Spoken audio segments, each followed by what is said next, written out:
ఆయన రక్తం. అలాంటి అమూల్యమైన రక్తము చేత, పరిశుద్ధమైన రక్తము చేత మనల్ని కొన్నాడు ఆయన. అందుకే మీరు నా సొత్తు.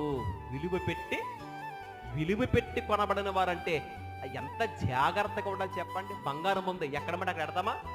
పెట్టాం.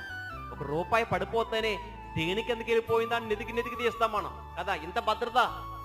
ఏదైనా చిన్నది, ఆ చిన్న రింగ్ కానీ, ఆ గోల్డ్ ఏదైనా ఉందా, అది ఏదైనా పడిపోయిందనుకో ఎంత జాగ్రత్తగా నెతుకుతాం దాన్ని.